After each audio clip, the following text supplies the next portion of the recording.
নির্মাণে যে অঙ্গীকারে আবদ্ধ হয়ে এই প্রশাসন দায়িত্ব গ্রহণ করেছিল, সেই প্রতিশ্রুতি রাখতে না পারার ব্যর্থতা এই প্রশাসন কোনোভাবেই এড়িয়ে যেতে পারেন না।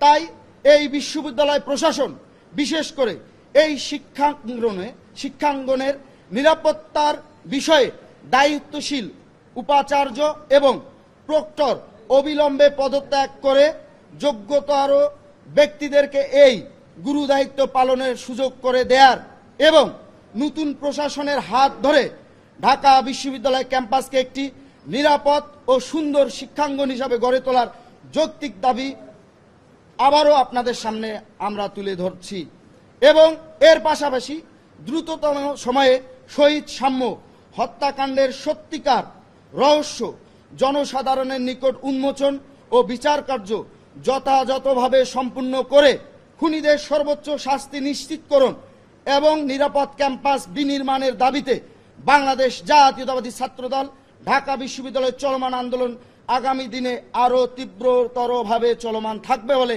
আমরা দৃঢ় প্রত্যয় জ্ঞাপন করছি এবং এই যৌক্তিক আন্দোলন যথাসাধ্যভাবে যুক্ত হওয়ার জন্য আপনাদের মাধ্যমে ঢাকা বিশ্ববিদ্যালয়ের সর্বস্তরের শিক্ষার্থী সহ সকলের প্রতি আন্তরিকভাবে আহ্বান জানাচ্ছি। বাংলাদেশ জিন্দাবাদ, বাংলাদেশ জাতীয়তাবাদী ছাত্রদল জিন্দাবাদ। রাজ্য উদ্যানে বিগত 15-20 বছর এরকম কোনো ঘটে নাই। একটা ট্রেজার গান সম্ভবত ট্রেজার গান নিয়ে সেটা নিয়ে একটা শিক্ষার্থী খুন হয়ে যাবে, এটা খুবই অবিশ্বাস্যকর একটা কথা। এই জন্যই কিন্তু আমাদের আজকের এই সংবাদ সম্মেলন। আমরা আপনাদের মাধ্যমে প্রশাসনকে অবগত করতে চাই যে সাম্য হত্যাকাণ্ডের যে প্রকৃত ঘটনা সেটি অতি দ্রুত সময়ের মধ্যে জনসম্মুখে তাদেরকে প্রকাশ করতে হবে এবং তারা নিজেরাও কিন্তু সংবাদ সম্মেলনে বলেছে তাদের তদন্ত এখনো শেষ হয়নি। যেহেতু তারা বলেছে তদন্ত শেষ হয়নি, তার মানে এই ঘটনার প্রকৃত রহস্য জাতির সামনে এখনো উপস্থাপিত হয়নি। এই জন্যই আমরা তাদেরকে চাপ প্রয়োগ করার জন্যই, চাপ বলতে যাতে প্রকৃত ঘটনা তারা অতি দ্রুত সময়ের মধ্যে প্রকাশ করে, এই জন্য আমাদের এই সংবাদ সম্মেলন।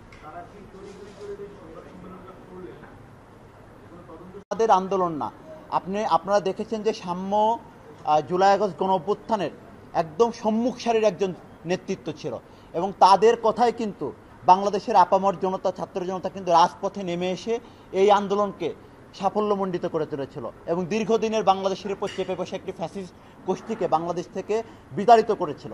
সুতরাং তার মতো একজন সম্মুখ সারির নেতৃত্ব যখন এরকম ঢাকা বিশ্ববিদ্যালয়ের মতো একটি জায়গায় সংলগ্ন এরিয়াতে নির্মমভাবে হত্যাকাণ্ডের শিকার হয়, তখন কিন্তু এদেশের প্রত্যেকটি নাগরিক কিন্তু এই ব্যাপারটি নিয়ে প্রচণ্ড রকম উদ্বিগ্ন ছিল। তো এই ঘটনার প্রকৃত ঘটনাকে সেটি জানার জন্য কিন্তু তার উন্মুখ হয়েছিল। ঢাকা বিশ্ববিদ্যালয়ের ক্যাম্পাস যদি নিরাপদ হতো, এখন পর্যন্ত যে সন্ত্রাসী সংগঠনকে ফৌজদারি আইনের ভিত্তিতে তাদেরকে নিষিদ্ধ করা হয়েছে, সেই সংগঠনের নেতাকর্মীরা রাতের আধারে ঢাকা বিশ্ববিদ্যালয়ের বিজয় একাত্তর হলে জয় বাংলা স্লোগান দিচ্ছে। সুতরাং কোনোভাবেই ঢাকা বিশ্ববিদ্যালয়ের ক্যাম্পাস নিরাপদ নয়। হলে হলে আমরা আবারও আপনাদের সামনে বলছি, ঢাকা বিশ্ববিদ্যালয়ের প্রত্যেকটি হলে হলে এখনও ফ্যাসিস্ট খুনি হাসিনার দোসরেরা, সন্ত্রাসী সংগঠন ছাত্রলীগের নেতাকর্মীরা অবস্থান করছে, যারা বিগত দিনে সাধারণ শিক্ষার্থী সহ ভিন্ন মতের উপর দমন নিপীড়নের সাথে সরাসরিভাবে জড়িত ছিল। আন্দোলনের যে আকাঙ্ক্ষা ছিল সেটিকে প্রচণ্ড রকম বাধাগ্রস্ত করেছিল বিগত দিনে বাংলাদেশের উপর চেপে বসে একটি ফ্যাসিস্ট স্বৈরাচার গোষ্ঠী।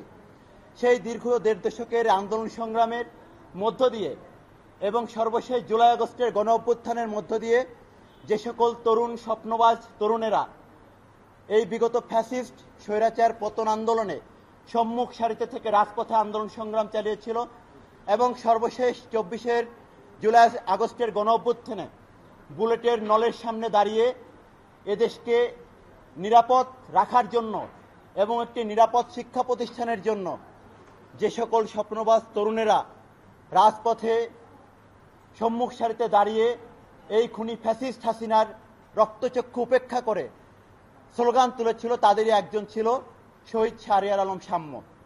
আমরা দেখলাম যে গণ অভ্যুত্থান পরবর্তী প্রায় 9 মাস পরে সেই গণ অভ্যুত্থানের একজন সম্মুখ সারির যোদ্ধা এই ঢাকা বিশ্ববিদ্যালয়ে কিভাবে ঢাকা বিশ্ববিদ্যালয় সংলগ্ন এরিয়াতে সন্ত্রাসীদের ছুরিকাঘাতে কিভাবে নির্মমভাবে হত্যাকাণ্ডের শিকার হয়েছে।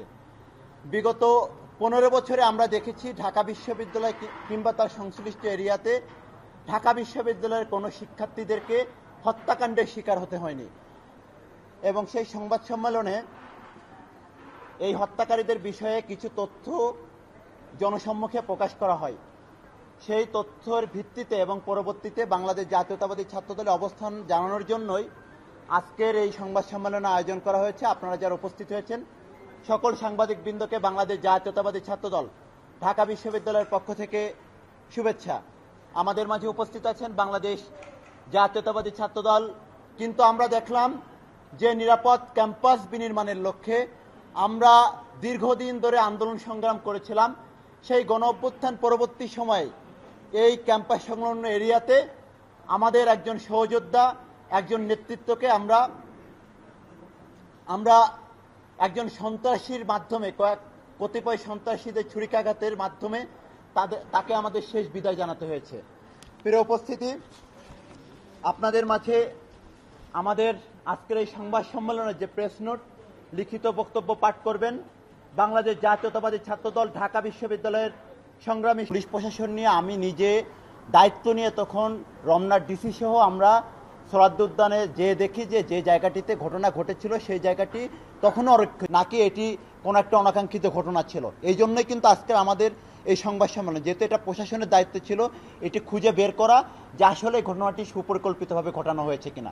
কারণ আমরা সাম্যকে যেখানে আঘাত করা হয়েছে এটি কোনো পেশাদার খুনি ব্যতীত এই জায়গাটিতে কোনোভাবেই আঘাত করা সম্ভব না।